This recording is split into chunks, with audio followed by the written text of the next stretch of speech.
Hi, everyone. My name's Troy Lambert, and I'm a mystery and thriller author and the education lead at Plotter. And today we're going to talk about the Victor Piñeiro Screenplay Method. Now, what is it? Well, a guy named Victor Piñeiro gave a presentation on writing a screenplay. It got a lot of attention, so he published it in the form of a slideshow.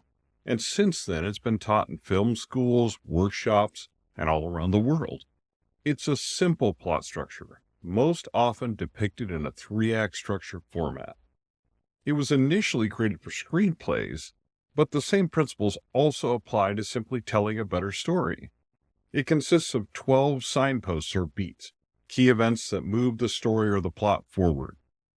It's the basis for a surprising number of stories, from Jurassic Park to RoboCop, from Bruce Almighty to Die Hard. Who should use it? Well, most often, this method is used for tight, action-packed stories, but it can be used in a variety of genres where the pacing is fast and the plot has a clear linear structure. It's also a great way to check your work in revisions to ensure that your story hits all the beats it should and with the right timing to take your story from a good one to a great one. If you're a fan of action-packed thrillers and fast-paced novels, the Victor Piñeiro plot structure may be right for you, and in my opinion, it's one of the best ones around. With that, let's take a deep dive into this method. Now, the Victor Piñeiro is presented in a three-act structure, and it starts with a day in the life in Act 1. Now, a day in the life shows us what the hero's world is like. It introduces all the main characters, and it introduces the hero's flaw or flaws. It shows us what they want and what they need, so their goals, because that sets them up for the spark. The spark is like the inciting incident. Something happens and the hero's world is flipped on its head. This is where the hook comes in, the idea behind this book and the big thing that's going to keep the readers reading or watching. You can also consider this to be the call to adventure, where the hero is presented with the opportunity to go on some kind of an adventure. Usually the hero will refuse, at least at first, because then they have to answer the question, do I stay or do I go? The hero needs to decide whether to embark on this adventure or take this new opportunity, and 99% of the time, they refuse, at least at first. But then something else drives them to make the decision and go. Now, this can be through what may look like a clear path to what they want or need, and it propels them straight into Act 2. Now, in Act 2, our hero enters the new world. They boldly venture into this new adventure. It's the opposite of the world they've lived in up to this point. Now, remember, it doesn't literally have to be a new world like a sci-fi planet or a fantasy world, just an unfamiliar place or a new situation. Now, note that our main character is bold, at least at first. They have yet to fail, but they will. The next beat they go into is what is love. The new world in this type of a story often comes with a few new characters, and this often includes a love interest. This character represents what the hero needs, not what they want, but what they actually need. If there's already a love interest, this can be a moment where their importance to the hero, and therefore the stakes of the story, rises. Now next, our hero will go into the phase where they melt their faces off. Remember that awesome hook, the idea you started this book with? This is where you pay it off. The hero has fun with their new powers or in their new situation. The audience should absolutely love reading and watching this part. A large portion of a movie's trailer often comes from scenes in this section of the story. Your hero gets the chance to achieve some victories here. That is a good thing, because the next thing they're going to face is crossing the Rubicon. Now, crossing the Rubicon is at the midpoint of our story and of Act 2. The hero crosses a point of no return, essentially. They do something which they can't undo, and it will plunge them into the second half of Act 2, which really is a nightmare. But not quite yet. Because first, our hero is going to have a false victory. Now, false victory, this is where the hero gets a moment of clarity, and everything seems like it's going to be all right. They think they're going to prevail. One small note here. In some stories, this is the moment of false defeat instead of a false victory. But either way, the hero is now headed into the long journey into the night. Now, this is where things go from bad to worse. The villains come back far more powerful than they were before. The hero is losing their external and internal battles. Often the love interest leaves at this point, or they're absent because they've been captured or placed in greater danger than they were before. Things continue to get dire until our main character hits rock bottom. Now, when they hit rock bottom, things could not get worse. This is often called the dark night of the soul. The villain seems unstoppable. All hope is lost. The love interest has either ditched the hero or is unavailable to them, usually because of one of the hero's flaws. And just when things are at their most hopeless, the hero must have a chance to rise from the ashes. Now, from the ashes is the moment at which your hero realizes their flaw, learns their lesson, and then formulates a plan to defeat the villain. This is where the A story, the main plot, and the B story, often the love interest, meet and intersect. This is also the moment where the hero rushes right into the final scene. And the final part of our story is time to kick ass. The hero faces the villain, who's at their strongest point, and wins. By winning, they have now changed the world. The hero is now older, and even if they're not much older, they're wiser. And every major character has changed. This can be one of the trickiest parts of writing a story.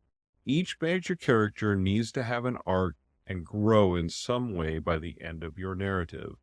But at this point, that has happened. You've wrapped everything up, and everything from that hook has paid off. Now, what does this look like in practice? Well, for that, let's take an example and look at Die Hard. Now, on Die Hard, Beat 1 is a day in the life. John McClane, a detective, arrives at Nakatomi Plaza. It's a high-rise building, and there's a Christmas party thrown by the company his wife, Holly, now works for. She's been living and working in LA while he remained in New York. He hopes to heal their relationship by spending the holiday together. This is his ordinary world in this story. Now, next, he's going to encounter a spark. McClane reunites with his wife, but he finds that she's been working under her maiden name. He meets her coworker Ellis, a coke-using, egotistical jerk, and her boss, a rich jerk. Apparently, everyone is jerks. As McClane cleans up to get ready to go to the party, a group of terrorists, led by Hans Gruber, another jerk, overtakes the building and takes the partygoers hostage, including his wife. So much for a quiet party in LA. So what is John going to do? Well, he has to decide, do I stay or do I go? In this case, what does he do and how does he react to what has happened? First, he escapes and he hides. He's not taken hostage and he tends to take out the terrorists. Holly's boss is killed for not surrendering the information the terrorists want, and McClane sees it. Now he's forced into action and must embark on the adventure. He kills one of the terrorists and he takes his gun and a bag of detonators. McClane sends the terrorist's body down the elevator with a message. Now I have a machine gun. He is fully invested in the adventure now. And he takes a step into the new world. He tries to alert the police and get some help, but the alarm he sets off is canceled. He then uses an emergency radio, and a lone cop, Officer Powell, comes to check things out. Now, he gets the attention of that officer by throwing a dead body onto his car. McClane then begins a dialogue with him via the radio, with the police responding slowly and reluctant to believe Powell. John begins a one-man mission to take down the terrorists. Now we see for John what is love.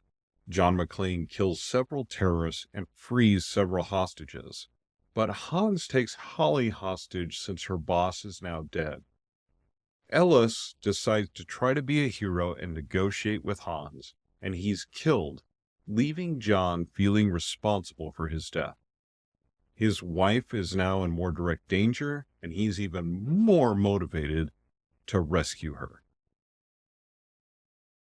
So what does he do? Well, it's time to melt their faces off. McClane decides to determine what's really going on. He encounters Hans, who poses as one of the hostages, but McClane tricks him, figures out who he is, and confronts him. We love his cleverness at this point.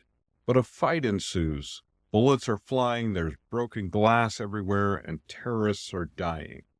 Hans escapes, but so does McClane. He hides out in a bathroom, treating his bleeding feet. We see a tender moment where he tells Powell to tell Holly he's sorry if he doesn't make it out. The cops have a pool going on whether or not John McClane is going to survive. The odds are not in his favor. So next, he's crossing the Rubicon. Well, what happens at this point is that John returns to the roof and finds the explosive. While he's figuring out how they were going to be used, he's confronted by the brother of the first terrorist he killed. Another fight ensues, of course, and McClane finally wins. But at the same time, FBI helicopters are approaching, and they intend to attack the terrorists while disguised as choppers coming to meet the terrorist demands. John races for the roof to stop a disaster for the hostages. He chases the hostages off the roof by firing a machine gun into the air. But this is a false victory. The FBI mistakes him for one of the terrorists and then fires on him, and he's forced to run. Hans sees what's happening, orders his men to blow the roof, and the helicopters are taken out. McClane only survives by using a fire hose as a rope swing. This begins his long journey into the night. Hans discovers through a television interview that Holly is in fact John McClane's wife. So he separates her from the other hostages and takes her captive. He lets John know that he has her and then works as quickly as possible to empty the vault and make his escape. John decides now it's time to take the fight to him. And in doing so, he reaches rock bottom. McClane comes up with a plan and is able to dispatch most of the terrorists. The hostages are able to flee out the front doors of the building. But Hans still has one hostage, Holly. As he approaches them, McClane realizes he has only 2 bullets left in his pistol. All hope seems lost. But he makes a new plan to rise from the ashes. McClane tapes his pistol to his upper back between his shoulders using some duct tape and Christmas tags. Shot and injured and out of options, he comes out of hiding to confront Hans. He's able to outdraw Hans and shoot him. However, Hans stumbles out a window and grabs Holly's arm, trying to save himself or take her with him. What does that mean?